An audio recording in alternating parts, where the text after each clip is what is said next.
Hello everyone, this is Alaska Prepper. I hope you're all doing great today. Well, I thought that today I would walk you guys through how I put fuel in my fuel tank. I've already done a little bit of a setup here. I've gotten some fuel that I pumped into this here 55-gallon barrel drum. It's kind of like my fuel reservoir that I use to pump into my fuel tank. And as you can see here, there's two hoses here. Let's see, this one right here is the one that I'm going to use.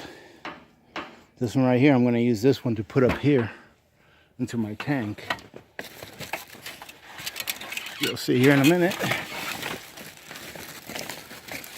It's kind of hard now this time of year because it's a little bit stiff, but you can see that I put that into my tank. I cover my tank up with a tarp so that it doesn't get all snow all up on it and gets all rusty. But I put my tube up there. It's a little bit stiff because it's so cold. It's about, I don't know, probably about 10 degrees today.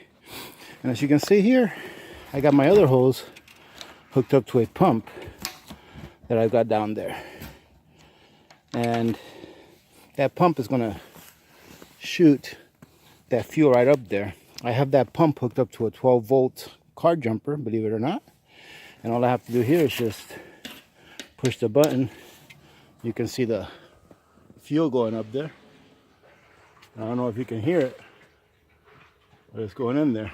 Now, this method here, the reason why I do this way is because it's a lot easier for me to put the fuel from these cans into this barrel first before I try to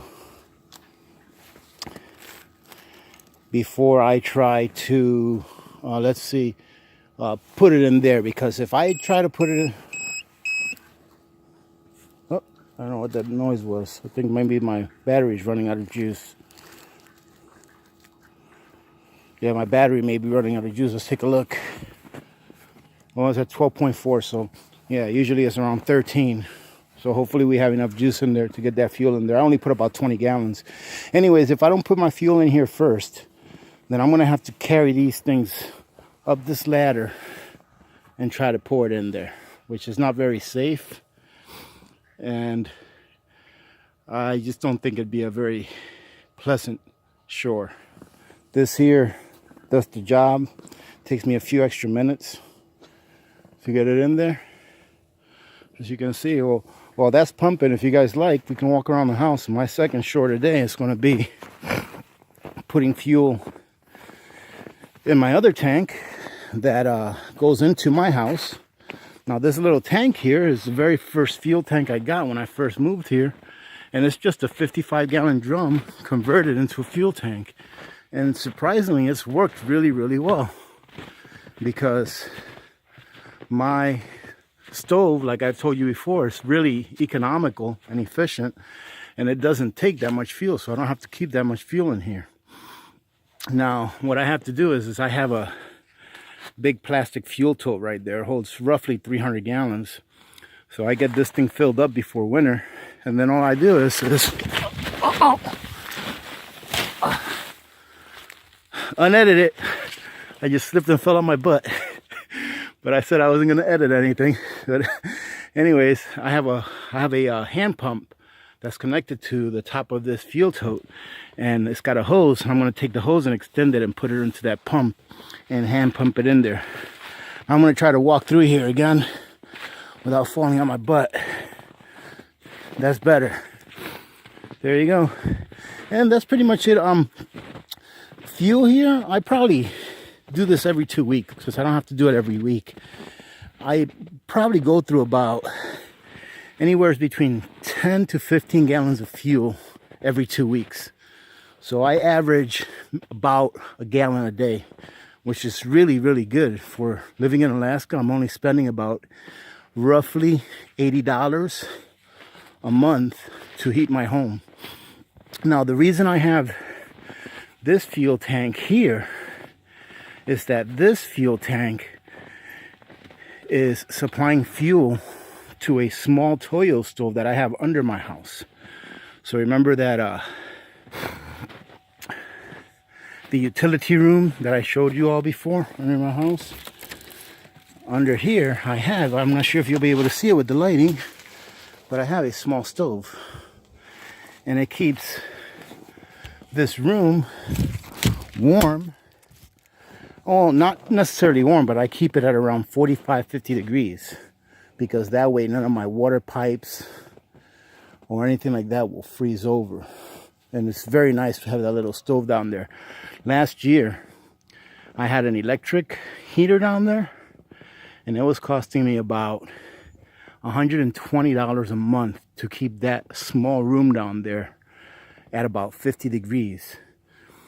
And using this fuel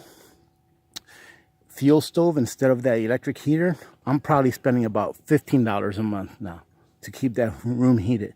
Now, granted, there was some upfront costs. I had to pay for this fuel tank and I had to pay for the stove. However, I got the stove off of Craigslist and it was a great deal.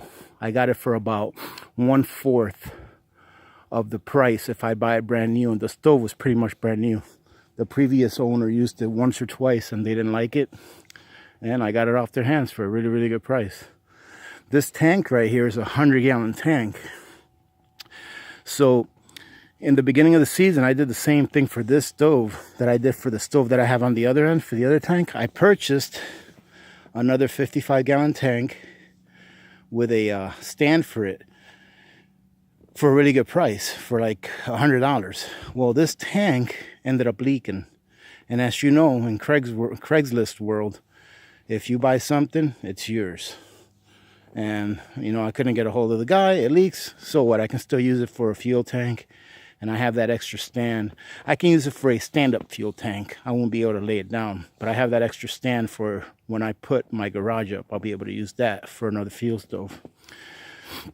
Now, like I said, this tank is 100 gallons, which is plenty big for both stoves. So what I'm going to do next year is I'm going to end up taking this tank out of here, putting it with where the other one is, and getting a really long tube of copper tubing and bringing it to the stove over here. That way I only have one tank that I have to supply throughout the winter. But that's pretty much what I'm doing today. I'm going to do some snow blowing later on. And I really enjoy snow blowing, actually, and I'd take you along on that trip, but you wouldn't be able to hear anything I said, and all I would be doing, all you would be seeing is snow blowing. Not sure how exciting that is. As you can see, I'm not sure if you can see the snow, but it's snowing right now. It's supposed to snow this whole weekend. But I like keeping the road nice and clean of snow, so if it means snow blowing today and then going out there and snow blowing again later on tomorrow, I'll do that to make sure that the road stays nice and clean. It's pretty important that we keep up with the roads around here. So you can see the back of my property here. Pretty nice. Very gloomy day today. Can't really see any sun. Just really kind of like an overcast. But you can see how all these trees back here, they're starting to accumulate some snow. But when it gets really, really cold, it'll be better because all that cold sucks the moisture off the snow. So, well, this is it. Not much more to say. I'm not going to bore you guys to death. I'm probably being rated as one of the most boring YouTube channels in YouTube with the 15 or so views I've had so far. Well, I hope that those 15 or so views have been enjoyable for the people that viewed them. So you all have a good weekend. I might shoot another video tomorrow and upload it. Other than that, you guys have a good weekend and be safe. God bless.